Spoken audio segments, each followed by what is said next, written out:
I don't know why I called it that exactly. Bible breathers. Oh, well, it appears to me that people who read the Bible a lot, like I've been doing, it's it's like lawyers looking through a contract for loopholes. you know, it's kind of funny, but that's the way it is. We're lawyers looking through the contract for the loopholes. know, reading the prophecies of Jacob when he went to Egypt uh, and brought all his sons from Reuben all the way down to Benjamin, in which Joseph was both Rachel's children who died at birth with Benjamin. Anyway, everybody knows the story, but Jacob, after he lived in Egypt because they had the drought was sore into the land of Canaan, so they all had to, like everybody, but they all claim that they're starving and everything else, and they're selling their cattle for corn. Now I understand the cattle have to eat too, corn and stuff like that. So I'm sure that's what it means. Whatever. I just don't have any friends anyway that I can talk to and ask these questions without having to wait forever to get the answers back, like I did with Islam. Is when I contacted that website and said, look, these two miracles are not beneficial to anybody. They're not, whatever. They're just splitting the moon and flying to Mecca was not benevolent and didn't do anybody any good anywhere. And we could do that today. So they weren't miracles. They were false. They demon inspired. Jacob is giving each one of his sons, I guess after blessing Joseph's children by switching his hands around, and Joseph like, no, you have to bless the oldest one first. No, Joseph wanted to do it backwards. I mean, Jacob wanted to do it backwards. Jacob was actually the younger brother, and he was loved by his mother, but not his father loved Esau, because Esau used to shoot the deers and make him a savory meal of venison, which comforted Jacob's soul. Jacob's name is also Israel. And so, but the funny thing is that Jacob loved Esau because of the meals that he got from Esau. But Esau sold his birthright to Jacob for a meal. I never heard that anybody say that before, but that's what happened. Esau was hunting out there, and he was sore hungry. He didn't catch anything or didn't shoot anything. And he came back, and his brother was making lentils. Jacob was making lentils. And Esau said, give me some of the lentils before I perish with my hunger. And Jacob said, well, first sell me your birthright. Now, I was reading it, because I'm reading the commentaries of Matthew Henry, which he was back in 1600, right after, I guess, they put out the St. James Bible. Now, I also noticed that most people rely on the not St. James Bible. Most people rely on the King James Bible because it's the most genuine. I mean, it's the most correct.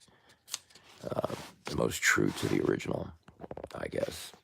I've found several mistakes in it myself. Like one is Jeremy. I don't think it's the prophet Jeremy. Anyway, Jacob is giving his blessing to the sons, and he's prophesying what's going to happen to him. The first son was Reuben, and Reuben had slept with one of his concubines, I guess, and so he wasn't too happy about that. So Reuben didn't really get a good shake. But Zebulun said that Zebulun shall dwell and be a haven of the sea. Now Zebulun, when he said that, wasn't anywhere near the ocean. But 300 years later, with Joshua, they cast lots and they moved the borders of Zebulun onto the sea. Now Jacob, that was his prophecy for Zebulun. But they didn't do it according to prophecy. They did it according to lots, which, coincided with God's plan. Boom, like everything's supposed to, like it all works, like it does. And out of Asher, and I've been hearing things about Asher. Dip his toe, or Asher's toe dipped in oil or something like that. Anyway, but Israel just found a bunch of oil. And they also, there was one of the Israeli ministers or somebody was on the internet, on something, and recorded on the internet. I saw it. And it was kind of an impromptu type of speech to the people, the 50 million people of Islam, my next door or whatever, Jordan, whoever he was talking to, the people want to kill him, I guess everybody. He was offering to, because he stated that if there was a interruption, he kind of accused the hierarchy of the Palestinians of not being proficient in agriculture or anything, I guess. Anyway, he claims that they have all these tricks that they can. The irrigation is a big situation over there. I mean, they got droughts, and we were talking about a drought right here, but they got lots of droughts. Israel is the Garden of Eden over there right now. I mean, if you look, I got a book right here, which is called Israel Rising. There's all kinds of talks about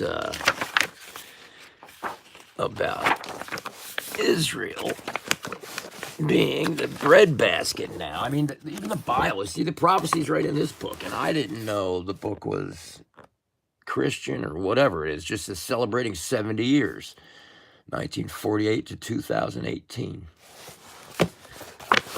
I think the birthday's next week or something like that. But anyway, like I said, they already got a couple. Can you see that? Yeah. But we're going to get some nice pictures here today. It tells you the timeline here. 597 under foreign rule, and 597 to 539. Another interesting thing is that, people say that, people, I mean, you write from right to left, but from what I hear is all the writing heads towards Jerusalem. So everything to the east of Jerusalem is written from right to left. Everything that's west of Jerusalem, I know there's a demarcation point somewhere, but everything west of Jerusalem is writing from left to right. Because all writing heads towards God's theoretical house, which I don't think he's living there right now because they still haven't accepted Christ, so I don't think there's any born-again Christians in the temple hanging. Well, I actually know there was a born-again Christian in the temple because he was over there teaching them how to make harps. He was a harpist. He was down with Kent Hovind, and he was hanging out at Hovind playing the harp and whatnot, and he went out in the back, played for him. It was great, and they loved it. And then he told them he was going to Israel, back and forth to Israel, making harps. And he said, "For what?" He said, "For the temple." And he was asking the priest, "How come you have?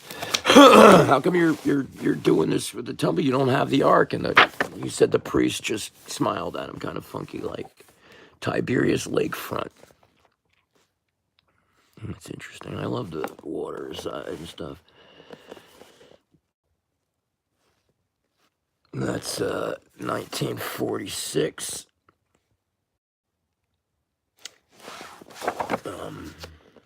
Lakefront, Tiberias.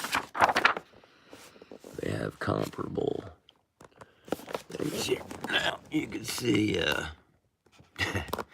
Tiberias aerial view from 1,000 meters altitude, 1909 to 1910. Well, the waterfront's built up more. Some big hotels. Actually, there's a bunch of hotels. Wow. Pocket. Look at these pockets of, little pockets of, and look at all this stuff back here. It looks like, the projects back there. There's, you see the boats? In fact, all the boats, I don't see any fishing boats. They're all tourist boats, I think, every one of them. I used to work in boats there. I don't know. I don't even see military bus, but I don't really see barges or cranes or nothing. I'm sure they're there. I don't have my magnifying glass right there. Let's go this way. Yeah, no stone will remain on top of another one. Capernaum. That's gospel stuff. Capernaum. Paul was there, I think. Anyway. Nazareth. Wow. Look how it used to be. That was 19,400. What? Nazareth was childhood home of Jesus at the time. This small town had an estimated 400 people. 75,000 today. This is Jesus, the prophet from Nazareth in Galilee.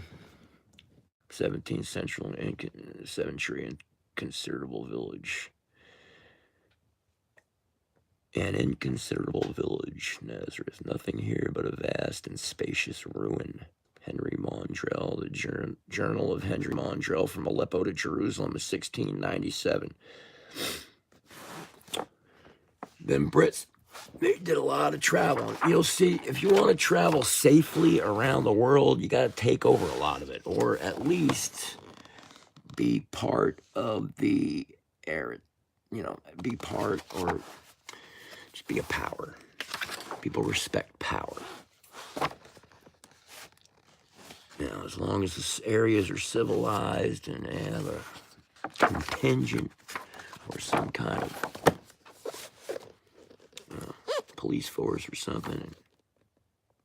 Paul was able to walk all over the place. I mean, he said they had to bring weapons and whatnot, but he never talked about getting robbed on the road. This is kind of, was that waves? It's kind of strange. Look at that. I don't know what that is. It's a basin. There's nothing in there. Look at the, oh my God, I wouldn't want to go in that inlet. You see those waves breaking in there? That's freaky. There's a ship.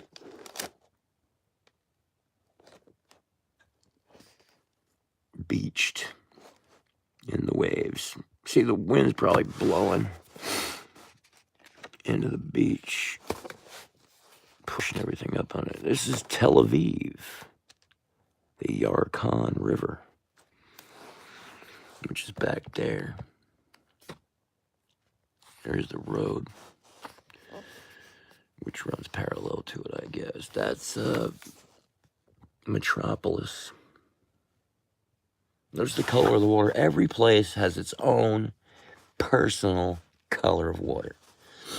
Everywhere I've been, water's got a color.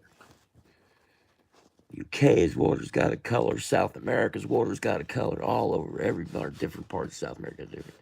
The Amazon River, from what I remember, the discoverers or whatever, there was fresh water 50 miles out in the ocean. 50 miles out in the ocean was fresh water from the discharge of the Amazon. You see people go around and they explore, they observe. One of the greats was Humboldt, the great explorer. Everybody looked up to him. I think even Darwin. Darwin probably wanted to be him, unless he came after Darwin. I'm not sure. Darwin was a world traveler. The Voyage of the Beagle was a remarkably beautiful thing. The book he wrote about all the animals, the zoology is beautiful. It's just, but Darwin wasn't around when they figured out that spiders put out chemicals that knock things out or put out chemicals to attract certain things or pheromones. He didn't know all that stuff. If he did, he would have said, well, hey, wait a minute, it's a little too complicated for natural selection. A little too complicated. Natural selection doesn't, well, in the first place, how does it come up with an eyeball? Photosensitive cells just happen to go there. Look deep inside the cell. There's DNA in there with a Hox gene saying, build this here. The most they've been able to do is they take the Hox genes on a fruit fly and they mix them up so they get legs growing out of their heads. That's about all we can accomplish. We can mangle God's work pretty good, man. We're really good at that. We just can't duplicate it, but we can mangle what's already here. Yes, sir. There's a color. It's a harbor view of Echo. Haifa panorama. Haifa panorama from 1935. All those fields are now houses. And I believe that we're looking at the corner of a golf course. I would guarantee it. Almost, but possibly it's somebody's villa. I don't know. But I grew up on the water. I have a feel for ports, you know, so to speak. And look, all these ships moored out here, either waiting to come in. They all look loaded, and that's unloaded. See how high it is out of the water? It's unloaded. It makes all these look real small because they're loaded. In fact, actually looks kind of weird. That looks way too small. That may be, I don't know, they're all similar, and they're all, I don't know. Anyway, weirdly enough, this is these are cranes for loading and unloading ships. There's ships docked under the cranes. These are all docks and some barges, maybe. I don't know. It looks like docks. A couple of ships hanging out there. There's a breakwater out there. Palm tree. Looks like Miami almost. Well, what they want Miami to look like Coral Gables, what they want. You know. Was I talking about the no stone left on top of another because the gold melted into the walls and they tore every brick down? Like what I hear on the internet, that the Jews are praying at the Western Wall is the old Roman fort. It's not the old temple. The old temple was taken apart brick by brick so they can get the gold out of it. That Jesus prophesied that, and nobody really picked up on it. You know what I was saying is I saw in the New Testament about eunuchs that Jesus mentioned, but Paul's pretty clear when he says homosexuals are